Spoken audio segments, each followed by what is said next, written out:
That's not a bad way to open the snapper account. Yes! Hey, welcome back to the channel and welcome to the Southern Hemisphere. We are in sunny New Zealand. Allegedly this is winter.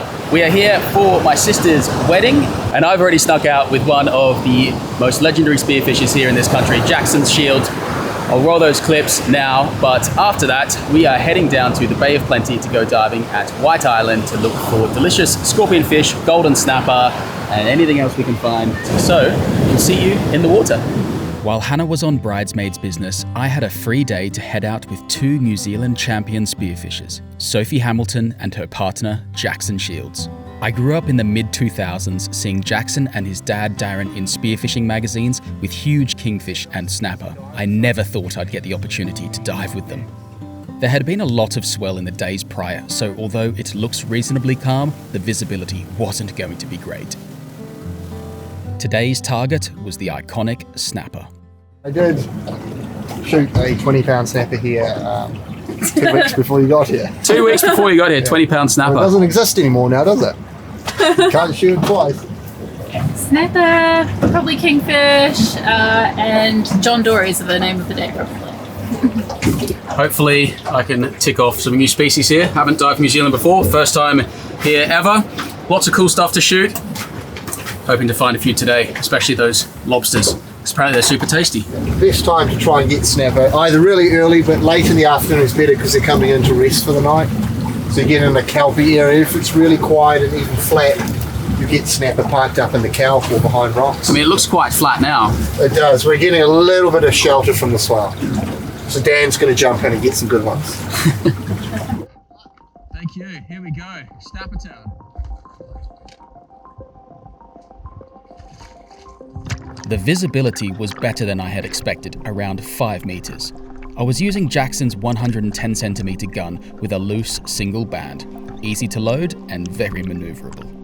I do a quick dive to check out the bottom and get the air bubbles out of my wetsuit. Instantly, I'm confronted by a shoal of silver drummer. These aren't a particularly great table fish and they are safe from me. Hopefully, a sign of good things to come.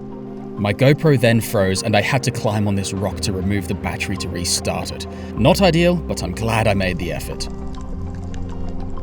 This shallow rock covered in kelp was exactly what I was told to look for. Snapper can be found resting in the shadows of these structures if you approach them correctly.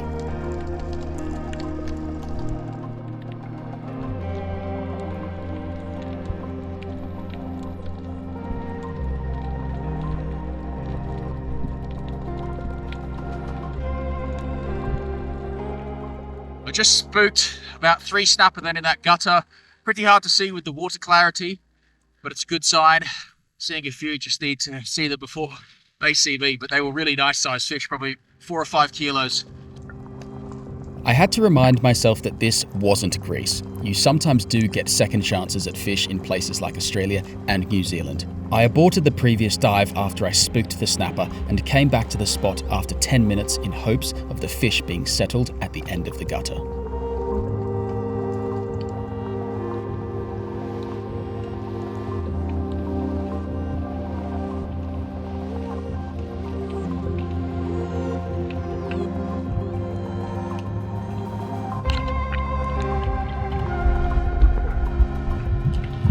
With the shaft clearly out the other side and the flopper engaged, I kept the pressure on to keep it from reaching the kelp.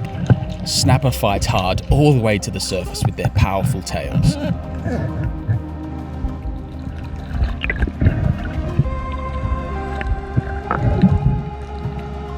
I quickly dispatch and bleed this magnificent fish to preserve the eating qualities. This was going to be close to my personal best for this species, Pagrus auratus. That's not a bad way to open the snapper account. Yes! Oh, super stoked on that. This is where I just spooked those fish and then I thought I'd give it a few more dives. Then I came around the corner, this guy was there. Put in a nice shot. They fight hard, they got big tails on these things. I've forgotten how much snapper fight, but absolutely gorgeous fish. Super stoked on that. I keep moving along the coastline in the shallow areas looking for kelp-covered boulders and gutters. You don't need to dive deep here at all to find fish. This here is less than 5 meters, and I find a familiar species.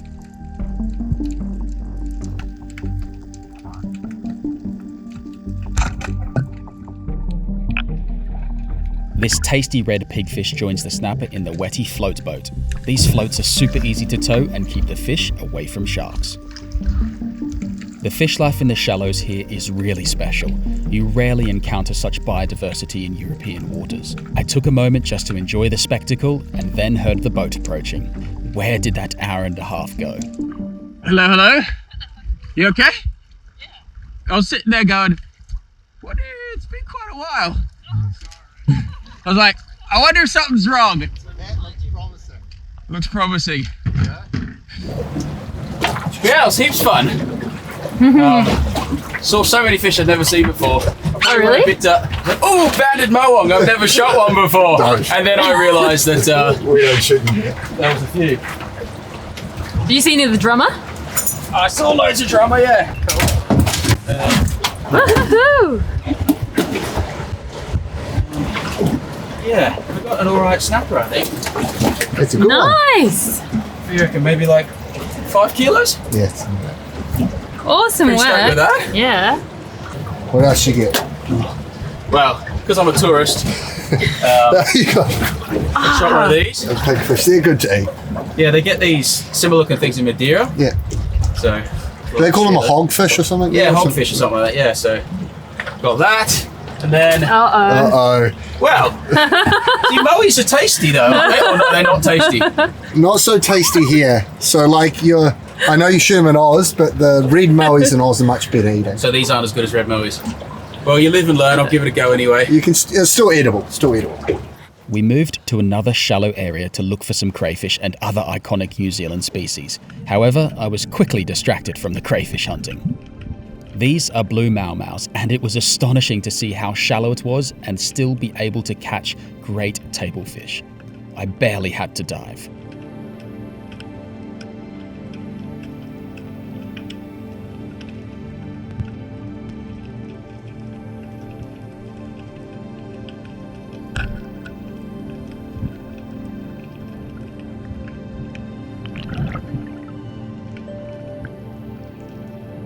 This was just getting silly now. I didn't even have to leave the surface for this butterfish.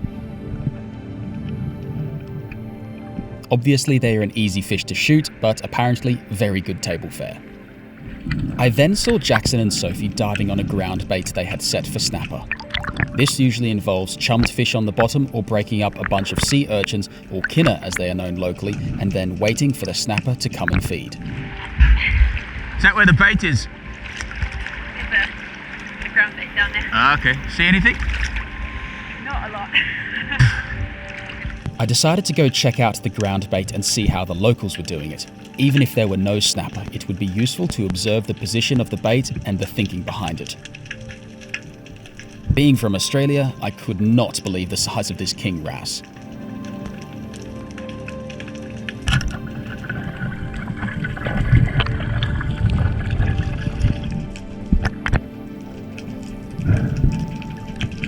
Jackson and Sophie had anchored the boat half a kilometre away, so I dived my way back without seeing much.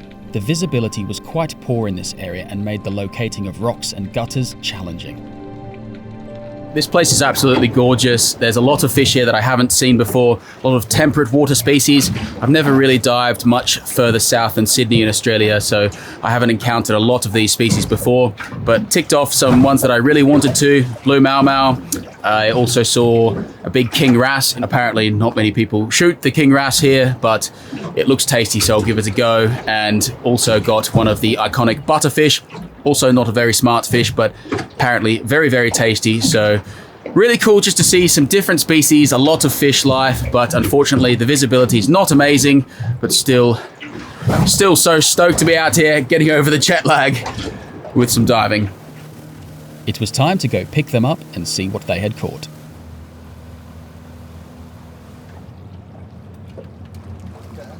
How was it?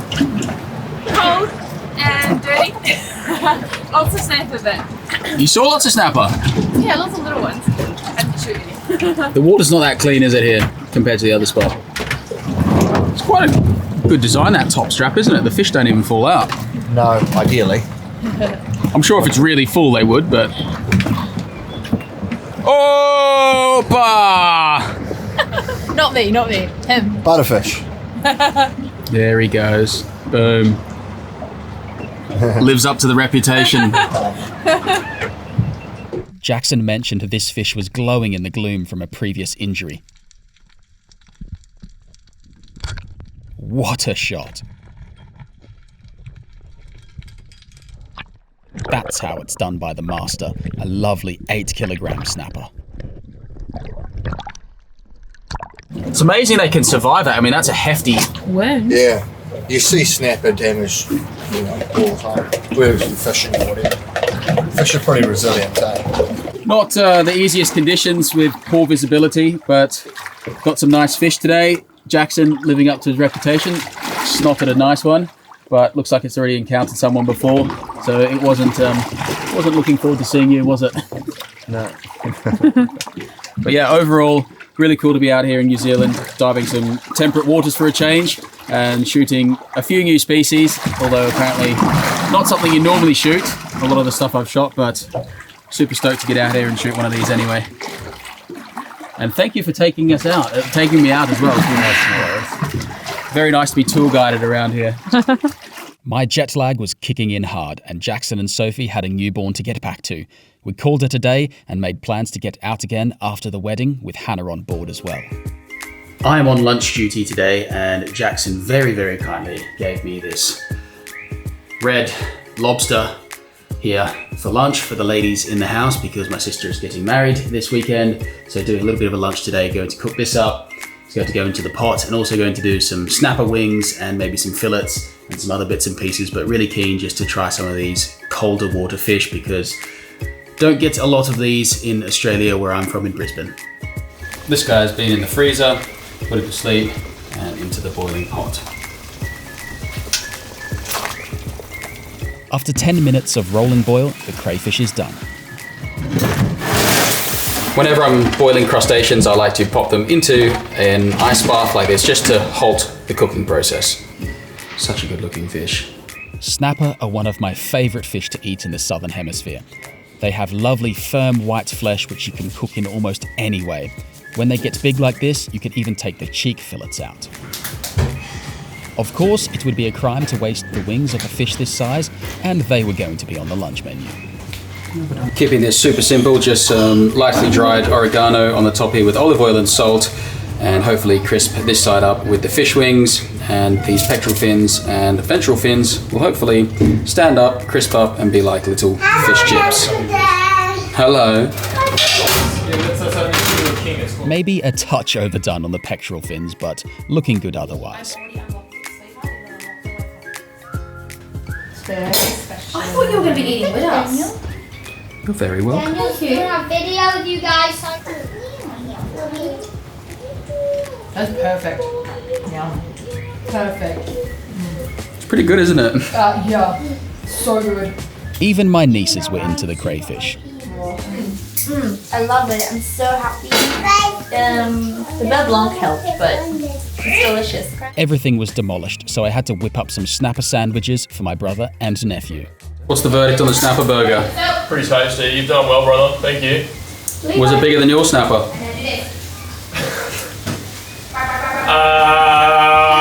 While I went spearfishing, he went line fishing, and yes, mine was bigger. Do you like it? Yes. Is it the best fish you've ever tasted? Yes. I appreciate you lying for me, thank you. Next time, Hannah and I are heading out to White Island in search of blue water and incredibly delicious seafood. Subscribe and hit the bell to be notified when that goes live.